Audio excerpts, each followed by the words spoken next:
If you know me, you know that for years my nickname has been Big W. Because I'm cheap and dead inside. Now Big W is after your big mama. How good's bedtime? It's a disaster.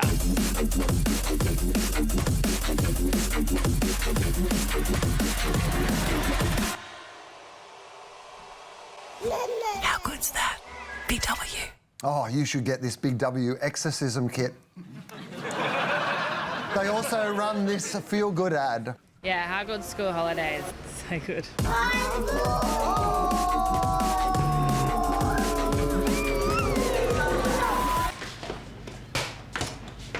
How good's that? Big W. Nailed it. Wow, you've convinced me. I'm going to Big W to buy some condoms. And how good is that slogan? They should get this guy. How good's mum?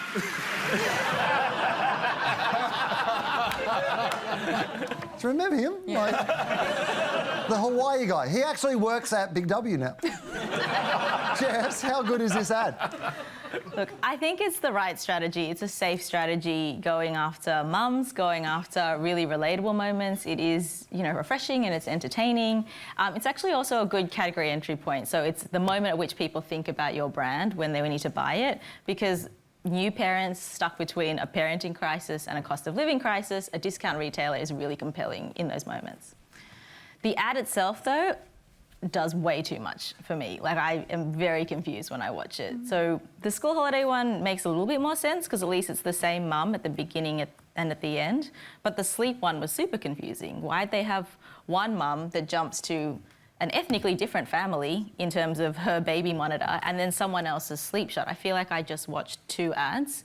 And then they jam it in the back end with lots of information. They've got the product, the price, a line, like a consumer benefit that sounds like a line, give it a rest, and then, how good's that as a second line. So I'm just not sure what the point of that is, and I'm not sure where I'm supposed to be paying attention. I think price was the key point for them. They are a discount retailer, and it just gets lost in all of that. Yeah, I mean, I think they have a positioning issue. So they're stuck between Kmart and the internet, and they can't focus on price because it's a war they will not win. You can't out-cheap the internet. So they go to what seems like the second obvious thing, which is go to the benefit.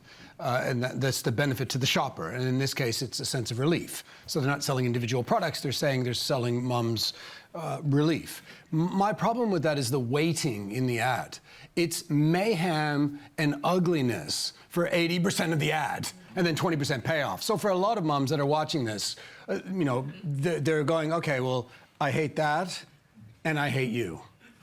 See, I feel seen. I don't know what that says about my life, but I think in terms of their positioning is demonstrating that they understand the audience, because I think this feels like advertising and repositioning that is spot on for the times. It's this sort of anti-glossy, life is perfect recognition of the reality of the difficulty of mum life. It looks like people's home videos or home photos that they've shown, sent in.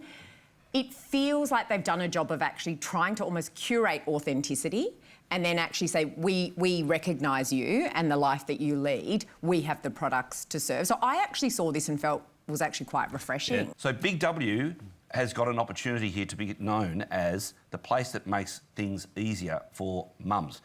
And that is not an insignificant audience. And from that space, they're going to be able to build out something. But just the fact they've decided to go for some emotion, how good's that? It's not a great line, but I love the fact that they've decided to make that leap away from the value proposition. There would have been so many people advising them to do that. So, I genuinely think they should just absolutely double down on being that helper, and they're going to do really well from it. Yeah, I think it's the how good's that is the emotional truism. The idea that for $19 you get one of those basketball hoops that entertains them for at least 20 minutes. That is peace. How good's that? I actually think, and maybe it is about, I feel as though I'm squarely in that audience because my son has done that basketball hoop for like 20 minutes solid, except it's endless banging, the boof, boof, every time the ball hits the door. So, how good's that? But I just think are you okay? I really do think they've nailed it with this. It is the unsanitized. I know you were saying the casting's a bit off. I actually think that they have done a good job of it because it is in the messiness and the kind of raucousness that it is the highs and lows that actually make parenting, you know, a joy. Those Big W ads would probably work better if the parents could say what they were actually thinking. How good's shopping at Big W? How good's letting the kids run loose? How good's dreaming about walking out and leaving it all behind? How good's a life controlled by a snot-nosed tyrant that you both love and regret at the exact same time? How good's a candle? How good's Big W? Slightly worse than Kmart, I guess.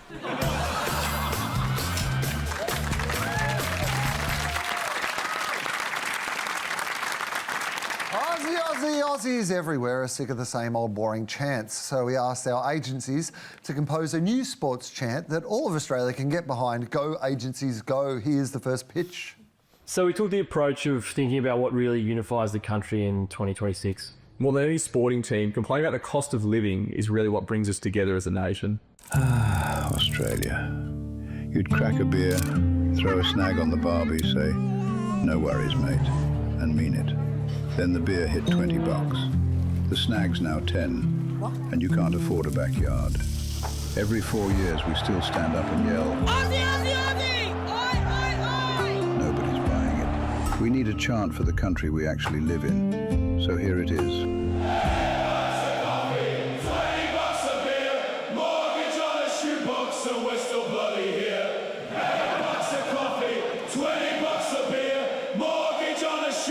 And we're still bloody here. Wow, you've convinced me. Here's our next pitch. International sport has incredibly fine margins. You need to find your leverage anywhere you can. Luckily, we think there's an aspect of Australian culture that can give our teams a real edge. All right, man, listen up. Australia is tough, but they are predictable. We take out their...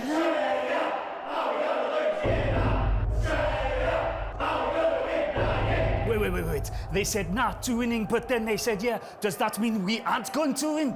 But they said yeah, not a losing too. Shut up! It's just mind games. So they're saying yes to no? Then who's winning? Are we winning? The translation says yeah, nah, yeah. It means, oh God, there's a third tier. They've gone 3 levels deep.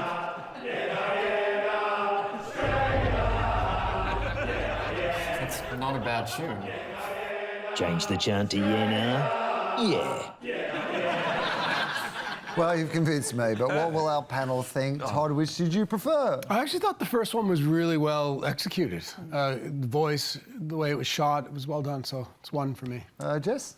I think it's 2 for me. If I'm cheering my team on, I don't want to be talking about all the stuff that depresses me. Cam? I think I was wooed by the VO on number 1 for Russell? Oh, I don't know, Will. I think number 2's on brief. I really enjoy the politics of 1, but maybe I should go for the one that's on brief, number 2.